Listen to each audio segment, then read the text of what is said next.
Hi అండి. అందరికీ నమస్తే. Welcome to Usha Srinivas vlogs.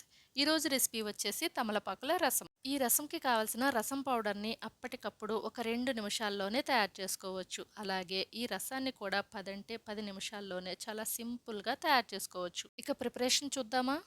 First చిన్న నిమ్మకాయ సైజ్ అంతా చింతపండుని తీసుకొని నార్మల్ వాటర్‌తో ఒకసారి వాష్ చేసుకొని, తరువాత కొన్ని వాటర్ పోసుకొని పక్కన పెట్టుకోవాలి. తరువాత స్టవ్ మీద ఒక ప్యాన్ పెట్టుకొని అందులో 2 స్పూన్ల ధనియాలు, 1.5 స్పూన్ జీలకర్ర, ఒక 5 ఎండుమిర్చిని వేసుకొని స్టవ్ ఫ్లేమ్ సిమ్‌లో పెట్టుకొని వీటిని ఇలా కలుపుకుంటూ వేయించుకోవాలి.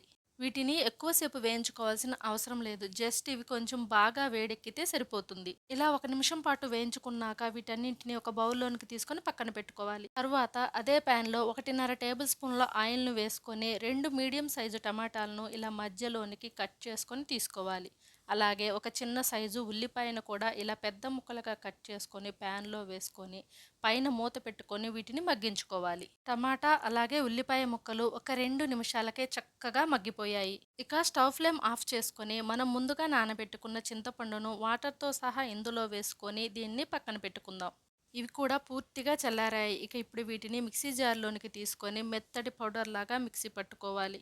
ఇదిగోండి ఇలా మిక్సీ పట్టుకోవాలి. ఇక ఇప్పుడు ఇందులోనికి ఒక 10 వరకు వెల్లుల్లి రెమ్మలు, 1 స్పూన్ కల్లుప్పు, పావు స్పూను కచ్చా పచ్చాగా దంచుకున్న మిరియాల పొడి, ఒక పావు స్పూను పసుపు, ఒక పావు స్పూను ఇంగువ, ఒక 5, 6 రెమ్మల కరివేపాకులను వేసుకోవాలి. అలాగే ఒక 5 తమలపాకులను తీసుకొని ఇలా చిన్న చిన్న ముక్కలుగా కట్ చేసుకొని మిక్సీ జార్‌లో వేసుకోవాలి. ఇప్పుడు వీటన్నింటిని కలిపి ఇలా కచ్చా పచ్చాగా ఉండేటట్లు మిక్సీ పట్టుకొని తీసుకోవాలి.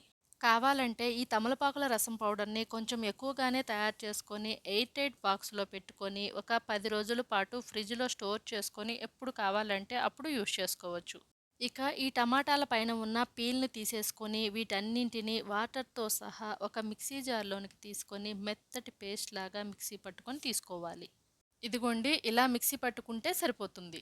ఇక తమలపాకుల రసం ప్రిపేర్ చేసుకోవడానికి వీలుగా ఒక ప్యాన్‌ను స్టవ్ మీద పెట్టుకొని అందులో 2 టేబుల్ స్పూన్ల ఆయిల్ వేసుకోవాలి. ఆయిల్ కొంచెం వేడెక్కాక అందులో 1 స్పూన్ పోపు దినుసులు వేసుకోవాలి. ఈ పోపు కొంచెం వేగాక 2 ఎండుమిర్చిని ఇలా ముక్కలు చేసుకొని వేసుకోవాలి. అలాగే 2 రెమ్మల కరివేపాకు, సన్నగా పొడవుగా కట్ చేసుకున్న ఒక పిడికెడు ఉల్లిపాయ ముక్కలను కూడా వేసుకొని ఒకసారి కలుపుకొని మూత పెట్టుకొని మగ్గించుకోవాలి. ఇవి ఇలా కొంచెం మగ్గిన తరువాత ఇప్పుడు కచ్చా పచ్చాగా దంచుకున్న ఒక 5, 6 వెల్లుల్లి రెమ్మలను వేసుకొని మరొక నిమిషం పాటు మగ్గించుకోవాలి. ఇక ఇప్పుడు మనం ముందుగా ప్రిపేర్ చేసుకొని పెట్టుకున్న తమలపాకుల రసం పౌడర్‌ను కూడా వేసుకొని ఒకసారి బాగా కలుపుకొని మరొక్క నిమిషం పాటు ఈ రసం పౌడర్‌ని ఇలా కలుపుకుంటూ వేయించుకోవాలి.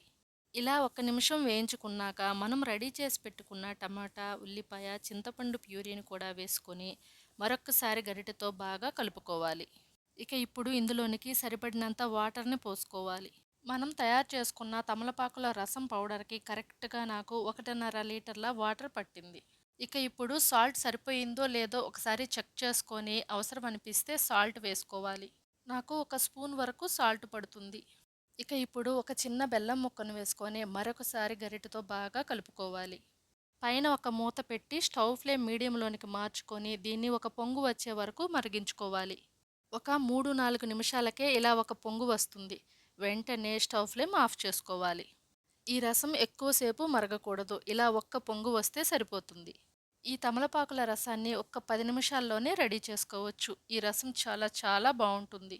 ఒంట్లో బాలేనప్పుడు, ఏమీ తినాలనిపించినప్పుడు లేదా జలుబు, దగ్గు, గొంతు నొప్పితో బాధపడేటప్పుడు ఇలా తమలపాకుల రసం చేసుకొని అలాగే వేడి వేడిగా ఒక బౌల్‌లోనికి పోసుకొని సూప్‌లాగా తాగొచ్చు. చాలా చాలా బావుంటుంది. లేదా కొంచెం అన్నంలో ఎక్కువ రసం పోసుకొని వేడి వేడిగా తిన్నా చాలా రిలీఫ్‌గా ఉంటుంది. ఈ రసం తయారు చేసుకోవడానికి మనకి ఎక్కువ టైం కూడా పట్టదు. ఈ వీడియోని చివరి వరకు చూశారు కదా! మీకు నచ్చినట్లయితే ఈ వీడియోకి ఒక లైక్ ఇవ్వండి. అలాగే ఇలాంటి మరెన్నో మంచి మంచి వీడియోస్ కోసం మా ఛానల్‌ని తప్పకుండా సబ్స్క్రైబ్ చేసుకోండి. Thank you.